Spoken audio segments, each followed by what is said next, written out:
Have you ever noticed how we share pieces of ourselves without thinking?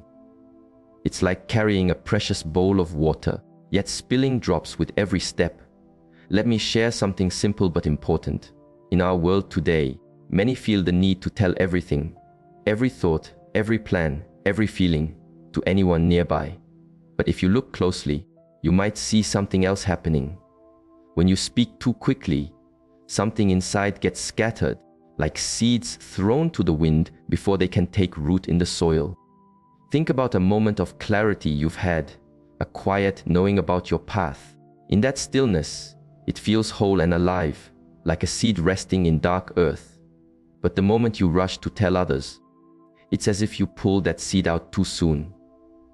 The living experience turns into just words, and words can never hold the fullness of what was there.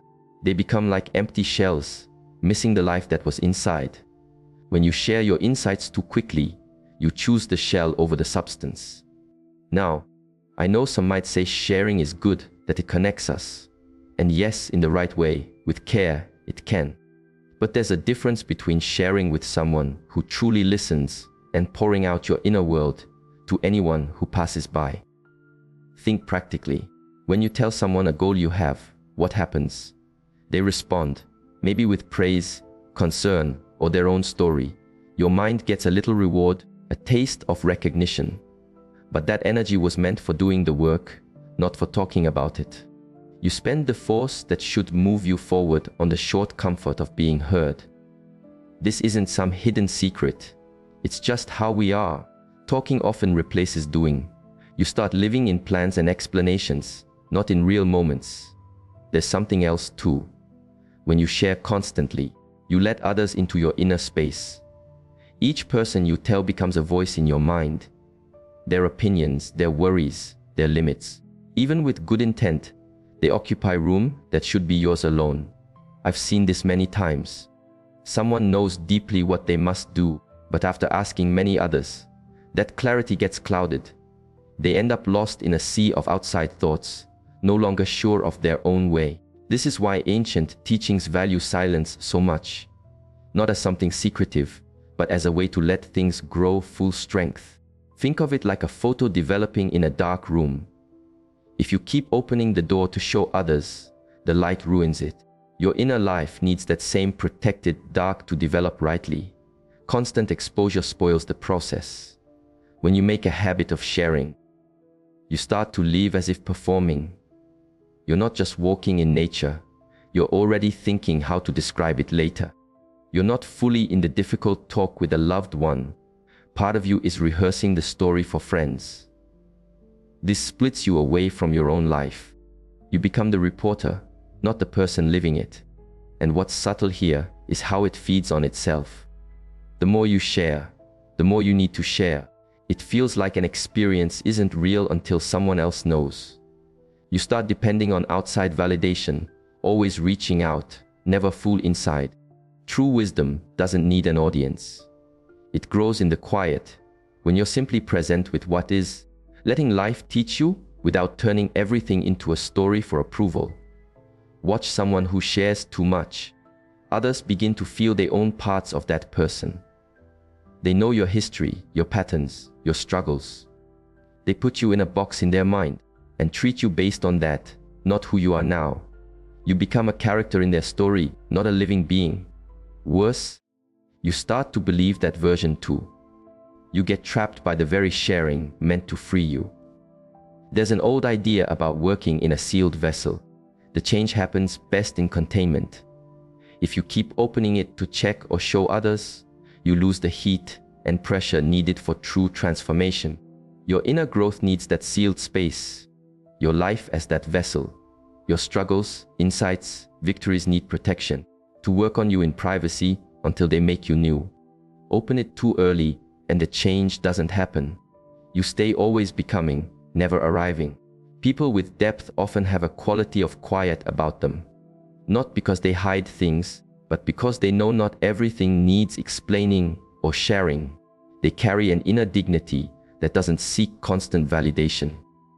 When they speak, others listen, because their words have weight from silence. Compare that to someone who shares everything. Their words scatter like too many leaves in the wind, light common, easy to ignore. They wonder why others don't respect them, not seeing they haven't respected their own inner life first. Let me be clear. I'm not saying to be closed off or secretive. We need true connection, sharing with those we trust, being seen by them.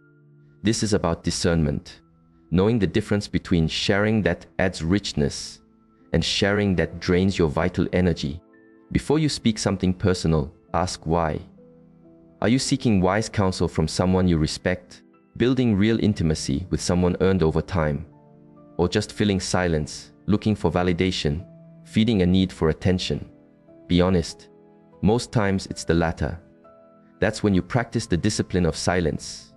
Hold it in. Let the experience work on you privately. Let your plans develop in dark stillness. Let insights ripen before sharing.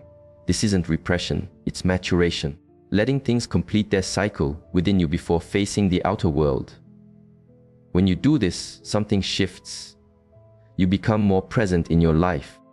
You stop filtering everything through how you'll tell it later. You start actually living, not narrating. And strangely, when you stop needing outside validation, when you stop scattering yourself, you grow more grounded, more powerful, more truly you. Your presence deepens, undiluted. People sense this. They recognize depth, even without words. You become like a deep well, quiet, full, sustaining. Not a shallow stream that makes noise but dries up fast. In our noisy world, that depth is revolutionary. This is how you keep your soul whole. Guard it fiercely, like the precious, irreplaceable thing it is. Think of nature. A seed doesn't announce its growth. It grows in dark silence, gathering power until it breaks through soil, undeniable. Your inner transformations are the same. They need that underground time, that silent gestation. Updating others on your progress is like the seed popping up to say it's growing. Wasting energy on talk, not growth. There's great power in the unspoken, the private, the quietly accumulated. Our culture has forgotten this. We act as if unshared things don't exist, as if experiences must be broadcast to count. This is backwards. The most important things often can't be shared, shouldn't be shared. They lose their essence in words. Your deepest realizations, tenderest feelings, too precious for casual talk, too vital to be reduced to stories. When you hold them sacred, close, they keep working on you, changing you at levels deeper than words reach. There's also the matter of energy, though I say this gently. When you share without care, you attract those who feed on your stories, your drama. They don't truly care for you, they want entertainment.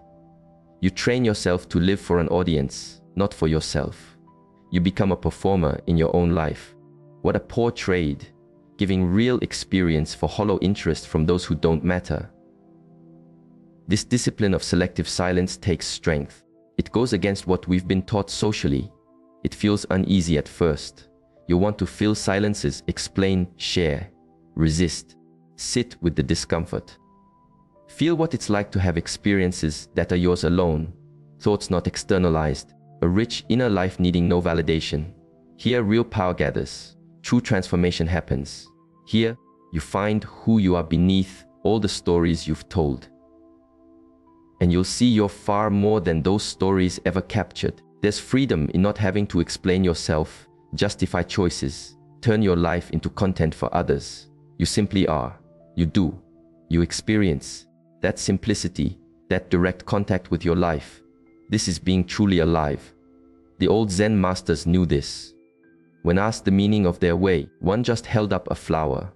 No explanation, just the thing itself. This is the quality I mean direct, immediate, not mediated by need for approval. Your life isn't a democracy. You don't need everyone's vote on how to live it. You don't need consensus or approval. You need courage to live by your inner knowing. Trust your perceptions. Let your life unfold by its own mystery, without checking with others if you're doing it right. This courage grows in silence, in privacy, in that protected space where you answer only to yourself and what you hold sacred. Here, character forms. Here, integrity is forged. What if you stopped broadcasting your life? What if you let experiences just be? without turning them into stories?